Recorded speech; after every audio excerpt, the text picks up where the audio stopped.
안녕하세요. 글로벌 스탁소 박상준입니다. 최근에 안타깝게도 이스라엘과 하마스의 전쟁이 시작이 됐습니다. 많은 인명피해가 발생을 하고 있고요. 이런 것들이 굉장히 좀 안타깝죠. 사실은 우리랑 먼 곳에서 발생하는 일이기는 하지만 좀 인도적인 입장에서 자꾸 이제 평화가 깨지고 이렇게 전쟁이 나는 것은 너무 안 좋다 이런 생각은 드는데 우리는 또 투자자니까 이게 어떻게 증시에 영향을 미치는지 이런 것들도 한번 생각을 해봐야겠죠. 그래서 사실 제가 이 영상을 올리는 시점이 전쟁이 발발하고 조금 지났습니다. 그래서 왜 이렇게 늦게 올렸나라고도 하실 수 있는데 저는 개인적으로 이제 전쟁이 왜 터졌는지 그리고 역사적으로 어땠는지 이런 것들은 많은 분들께서 이제 말씀을 드렸었고 개인적으로 저는 좀 생각을 해야 되는 시간이 좀 필요했던 것 같아요. 그래서 어떻게 상황이 돌아가는지도 좀 보면서 이제 증시에 미치는 영향 그리고 앞으로는 우리가 어떤 걸 좀 주의해야 되는지 그러니까 어떤 변화가 있는지 요거에 대해서 좀 보고 싶었는데 제가 발견한 뭐 개인적인 생각들이지만 이런 발견한 몇 가지 점들을 좀 공유하고자 이렇게 녹음을 하게 됐고요. 먼저 저는 제일 중요한 게 바이든 대통령의 이제 정치적인 입장이 앞으로 어떻게 될 것이냐. 그러니까 파워를 얼마나 잃을 것이냐. 요게 이제 좀 중요하다라고 볼 수 있는데요. 두 가지 정도를 볼 수 있을 것 같습니다. 이란에 대한 본인이 밀고 있던 정책, 그리고 사우디아라비아에 대해서 밀고 있던 정책이 지금 다 틀어지고 있는 상황이다. 그러면서 내년 대선을 앞두고 지지율이 높지 않은 상황에서 지금 내년 대선을 과연 이길 수 있을까에 대한 의구심이 있다라는 겁니다. 그래서 첫 번째는 이란이 어떻게 됐는지에 대해서 말씀을 드리면 이게 조금 뒤로 돌아가 봐야 될 것 같아요. 2015년도에 이란이 핵 프로그램 동결 및 축소를 체결합니다. 그게 오바마 정권 때예요. 그래서 오바마 정권의 거의 최대 치적이라고도 할 수 있었죠. 그래서 요거를 이란을 핵 협상 테이블로 데리고 나오면서 오랜 시간 동안 갈등을 겪었던 이 핵 관련돼서 드디어 핵 폐기를 하는구나라는 기대심이 굉장히 높았는데 이거를 2018년도에 트럼프 대통령이 당선되면서 대이란 제재를 부활시킵니다. 요거 자기는 탈퇴하겠다 이러면서 필요 없고 제재 다시 시작을 한다 이렇게 이제 발표를 해버렸어요. 그래서 그 당시에 아니 이게 대체 무슨 일이야 이렇게 했었는데 그게 트럼프 대통령 전 대통령 정권에 들어서면서 정책 방향이 완전 바뀌어서 그래요. 그래서 중동에 대해서는 반시아파 벨트를 구축하겠다 이런 이제 정책을 피기 시작했는데요. 그게 대표적인 사건이 바로 아브라함 협정입니다. 이 아브라함 같은 경우에는 이름만 봐도 알 수 있지만 중동의 평화를 내가 데리고 오겠다. 뭐 이런 표면적인 의미라고 볼 수 있거든요. 왜냐하면 아브라함이 유대교, 이슬람교, 기독교의 유일하게 3대 종교의 다 공통적인 조상이잖아요. 그러다 보니까 다 통합을 시키겠다. 이런 이제 어떤 포부라고도 할 수 있고요. 그리고 그때 미국의 대사관을 예루살렘으로 옮겨요. 예루살렘 같은 경우에는 사실은 지금 굉장히 분쟁이 많은 도시잖아요. 근데 그쪽으로 대사관을 옮겼다는 것 자체가 우린 이스라엘을 인정한다라고 하는 어떤 뉘앙스를 보일 수가 있거든요. 그래서 이스라엘을 중심으로 반시아파 벨트를 구축해가지고 이란이라든지 이라크를 압박하면서 우리는 그쪽이랑 동맹을 맺겠다. 이런 이제 의미라고 좀 볼 수 있을 것 같고요. 시아파 같은 경우에는 두 국가 정도만 기억을 하시면 될 것 같은데 이란이란 이라크 그리고 수니파 같은 경우에는 사우디아라비아 이렇게 좀 보시면 좋을 것 같습니다. 그래서 굉장히 수니파와 시아파의 갈등이 심하다라고 볼 수 있는데 이렇게 시작이 되면서 이란에 대한 제재가 다시 부활이 됐죠.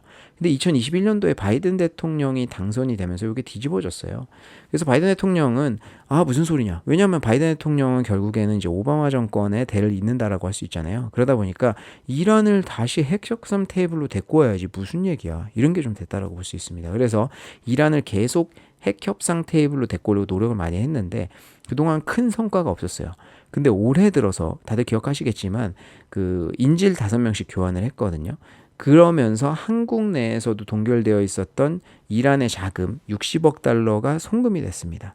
그러면서 드디어 이제 이란이 핵 협상 테이블로 나오나? 이제 좀 대화의 물꼬를 트기 시작하는구나 라고 하는 기대감이 있었던 시점에 이 사건이 발생을 한 거예요. 그러다 보니까 공화당 입장에서는 봐라. 예전에 트럼프 전 대통령이 했었던 반시아파 벨트 구축해가지고 압박했으면 됐지. 지금 압박 안 하고 다시 풀어주고 60억 달러 보내주니까 지금 이번에 하마스 지원해가지고 전쟁 나지 않았냐. 이렇게 지금 압박을 하고 있는 거예요. 그래서 조금 입지가 안 좋아졌다라고 볼 수 있을 것 같고요. 그리고 사우디아라비아 같은 경우에는 사실 그 바이든 대통령이 사우디아라비아랑 그렇게 관계가 좋진 않아요. 왜냐하면 바이든 대통령이 선거 유세할 때 사우디아라비아를 정 세계적인 왕따를 만들겠다. 뭐 이런 이야기도 공공연히 하고 했었거든요. 근데 그 이유가 이제 그 사우디아라비아의 반체제 인사가 터키에서 암살당하는 사건이 발생을 합니다. 대사관에 들어갔는데 안 나와요. 그러니까 이거 암살당했는데 대체 누가 죽인 거냐? 그때 이제 빈 살만 왕세자가 이제 배우로 지목이 됐었거든요. 그래서 공공연히 이제 그 비난을 하기도 했었고요. 그러다 보니까 사우디아라비아랑 미국은 사실 굉장히 오랜 시간 동안 동맹이었었는데 관계가 굉장히 냉랭해졌었어요. 근데 이게 팬데믹 기간 동안에 원유가 오르다 보니까 바이든 대통령도 어쩔 수 없이 갑자기 사우디아라비아를 방문을 합니다. 그래서 그 빈살만 왕세자한테 아니 이거 원유를 조금 증산시켜줬으면 좋겠다. 우리 관계 예전에 알지 않냐. 뭐 이러면서 약간 설득을 했거든요. 뭐 빈살만 왕세자도 뭐 알겠다는 듯이 한 다음에 바이든 대통령이 귀국하자마자 감산을 했어요. 그래서 완전 뒤통수를 쳐버렸던 이런 사건도 있었거든요. 근데 최근에는 이제 바이든 대통령이 사우디아라비아를 이스라엘과 수교를 맺어주겠다. 이런 이제 계속 이야기가 되고 있었고 거의 체결이 되어 가던 와중이었습니다. 왜냐하면 바이든 대통령이 이스라엘, 그 사우디아라비아랑 맺는 게 상호 방위 조약이거든요. 그래서 사우디아라비아에서는 그 한국이나 일본처럼 그런 상호 방위 조약을 맺어줬으면 좋겠다. 그러니까 바이든 대통령도 사실 지금 어쩔 수 없는 게 뭐 원유 가격 같은 거 지금 그 인플레이션 관련돼서 원유 가격 같은 것도 있지만요. 올해 3월에 무슨 일이 있었냐면 중국이 이란하고 사우디아라비아를 화해시키겠다고 셋이 만난 적이 있어요. 그래서 중국이 갑자기 중동의 평화를 구축하는 어떤 그런 구원자로서 갑자기 나타나서 역할을 하겠다. 이런 이야기를 하는 거예요. 그리고 과거에 제 영상을 보신 분들은 아시겠지만 그 중국이 최근에 중동이랑 굉장히 가까워지고 있습니다. 브릭스에도 중동이 이번에 이제 6개 국가가 가입을 했는데 그중에 반이 중동 국가였었잖아요. 그래서 중동이 그쪽이랑 굉장히 가까워지고 있거든요. 그러다 보니까 바이든 대통령 입장에서는 이거는 우리가 빨리 개입을 해야겠다. 이렇게 좀 판단을 했던 것 같습니다. 그래서 이스라엘이랑 사우디아라비아를 수교 맺어주면서 미국은 사우디아라비아랑 상호 방위 조약을 체결하려고 했어요. 군대를 파견하는 것은 아니지만 혹시나 다른 국가에 대해 로부터 사우디아라비아가 공격을 받으면 우리가 즉각 출동하겠다. 요런 이제 어떤 그 방위 조약이라고 할 수 있는데 그 와중에 지금 전쟁이 반발하다 보니까 지금 사우디아라비아는 공식적인 입장을 내놨는데 우리는 팔레스타인을 지지한다. 이렇게 이야기를 했어요. 그러니까 이것조차도 지금 깨지게 생긴 거예요. 근데 여기서 재밌는 거는 이제 그 사우디아라비아에서 지지를 하는 게 팔레스타인이라고 이야기를 했죠. 하마스에 대해서는 언급을 안 했습니다. 그래서 약간 거기서는 하마스랑 팔레스타인이랑은 거리를 두는 이제 그런 모습이어서 여지는 좀 남겨뒀다라고 볼 수 있는데 지금 이란이랑 사우디아라비아 두 군데에 대한 정책이 다 약간 흔들리고 있는 그런 상황이어서 정치적으로 공격을 당하고 압박을 당하기가 딱 좋은 상황이 됐다라고 볼 수 있을 것 같아요. 그래서 지금 11월 17일 날 당장에 있는 예산안 같은 경우에도 합의가 될 것이냐 요거에 대해서도 굉장히 의구심이 있는 상황이죠. 이게 지금 셧다운이 얼마 되기 전에 3시간 앞두고 나서 임시 예산안이 처리됐잖아요. 요게 45일 유예 기간이 있는데 이게 11월 17일 날 다시 재협상을 해야 됩니다. 근데 요게 이제 될 것이냐. 왜냐면 지금 하원 의장도 요번에 공화당에서 해임시켜 버렸잖아요. 그래서 더 강경한 사람이 나올 가능성이 높거든요. 근데 이렇게 정치적으로 흔들려 버리면 요것도 또 11월 달에 우리 증시를 짓누른 어떤 요소가 될 수도 있을 것 같다라는 생각이 들고 있는 상황이에요. 그리고 요번에 이제 개인적으로 생각을 했을 때 입지가 조금 좋아진 인물들이 있는데 이제 그 네타냐후 총리 이제 그 이스라엘의 총리죠. 네타냐후 총리 같은 경우에는 정치적으로 약간 많이 궁지까지는 아니지만 많이 밀리고 있는 상황이었었는데 왜냐하면 독재를 하려고 했었거든요. 사법안을 개혁을 하려고 했었어요. 그래서 사법부를 무력화시키려고 했었는데 요게 의회가 통과가 됐습니다. 그러면서 막 이제 그 시위하고 난리도 아니었었는데 요번에 전쟁 상황이 되면서 이런 게 다 붐화돼 버렸죠. 그래서 굉장히 입지가 조금 좋아진 것 같고요. 그리고 트럼프 전 대통령 같은 경우에도 지금 이야기하고 있는 게 반시아파 구축 벨트 구축하자고 하지 않았냐. 요거에 대해서 계속 이야기를 하면서 내년 대선 나와서도 계속 이거 가지고 집요하게 물고 늘어질 가능성이 있다라고 볼 것 같습니다. 그리고 또 입지가 좋아졌다라기보다는 좀 불투명해진 게 러시아 같은 경우가 그래요. 러시아가 이제 우크라이나랑 전쟁을 하면서 전 세계적으로 비난도 받고 굉장히 힘든 상황이었었는데 그 이유가 전 세계적으로 지금 젤렌스키 대통령한테 계속 우크라이나에 무기를 지원해주고 있는 상황이지 않습니까? 그러다 보니까 쉽게 점령도 안 되고 끝나지가 않는 상황이었었는데 지금 이스라엘이랑 하마스의 전쟁이 확정이 된다든지 더 길어지면은 우크라이나 전쟁은 사실은 조금 잊혀질 가능성이 있거든요. 그래서 지금 전쟁이 터지자마자 젤렌스키 대통령이 바로 그 이스라엘을 가겠다, 공식으로 나는 가겠다 이렇게 이야기하고 있는 게 본인들이 잊혀질까 봐에 대해서 굉장히 전전긍긍하고 있는 거거든요. 그래서 지금 러시아랑 우크라이나 전쟁이 어떻게 될지 조금 잘 모르겠는 그런 불투명한 상황이 돼버렸다. 오히려 더 빨리 끝날 수도 있다라는 가능성도 생각이 들고요. 그리고 중동은 이번에 중국이랑 조금 더 가까워지지 않을까 이런 생각이 들어요. 왜냐하면 그 사우디아라비아에서 팔레스타인을 지지한다라고 이야기한 날 미국을 중심으로 해가지고 뭐 이제 그 이탈리아 뭐 프랑스 뭐 여러 가지 이제 서양 국가들은 우리는 이제 그 이스라엘 편에 서겠다. 이렇게 이제 발표를 해버렸거든요. 그러니까 외향적으로 봤을 때는 미국을 중심으로 한 서양 국가 대 중동국, 아랍 국가들 이렇게 좀 대립이 그림이 그려지는 상황이어서 이게 지금 중동이 오히려 중국이랑 조금 더 가까우지 않을까 이런 생각이 들고요. 그리고 지금 또 제가 개인적으로 생각하는 어찌 보면 좀 희망사항이라고도 할 수 있는데 중국이 지금 계속 안 좋은 이유가 미국하고 중국의 전쟁 그 무역 전쟁 상황이 계속 길어지면서 갈등이 연장이 길어지면서이잖아요. 근데 여기 지금 화해가 계속 안 되고 있습니다.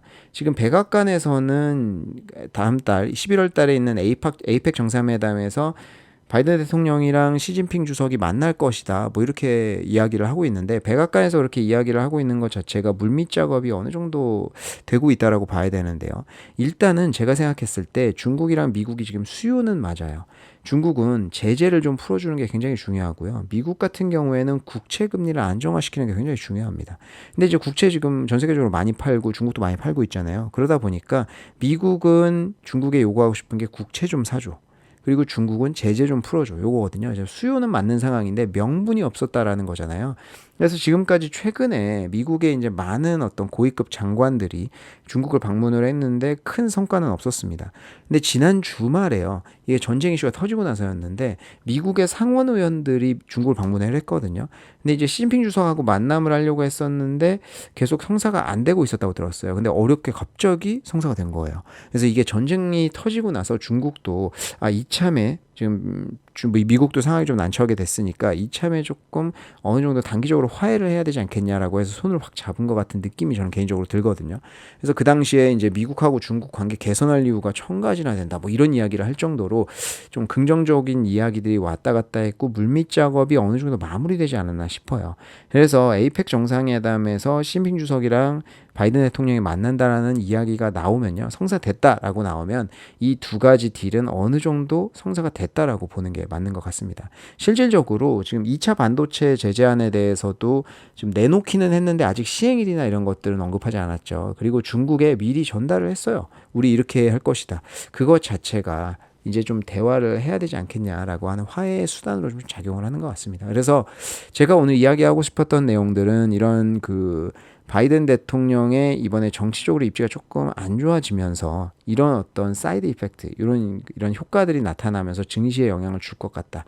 그래서 중국이랑 미국이 단기적으로 좀 화해를 한다면 굉장히 호재로 작용을 할 것 같고요. 그리고 우크라이나 전쟁이 어찌 보면은 좀 단기적으로 이제 우크라이나가 좀 안 좋게 해서 끝나는 거는 좋지는 않은 결과이기는 한데 빨리 끝나는 것 자체는 긍정적으로 작용을 할 수 있을 것 같습니다. 만약에 빨리 끝나게 된다고 하면. 그리고 이스라엘 전쟁 같은 경우에는 향후에 조금 주목을 해야 될 부분이 그런 쪽인 것 같아요. 그 헤즈볼라는 이제 레바논의 이제 그 과격 정당이거든요. 이란의 직접적인 이제 그 지원을 받는 그런 정당입니다. 근데 그 레바논 북부를 공격을 했다 이런 뉴스가 지난주에 좀 나왔었거든요. 그래서 혹시나 이제 헤즈볼라가 참전을 했는지 요거에 대해서 이제 굉장히 걱정이 많이 됐는데 그거에 대한 이야기는 없더라고요. 그래서 다행히 그것까지는 확전되진 않은 것 같다 싶은데 뭐 헤즈볼라라든지 시리아 이런 데에서 참전을 한다라든지 이런 이야기들이 나오면 확전이 될 가능성이 높고요. 그러면 이란이 직접적으로 참여하지 않는다고 해도 대리전 이란이 지원을 하고 미국이 이스라엘을 지원을 하는 이런 대리전으로 조금 우크라이나 전쟁처럼 길어질 어떤 양상은 좀 보일 수도 있다.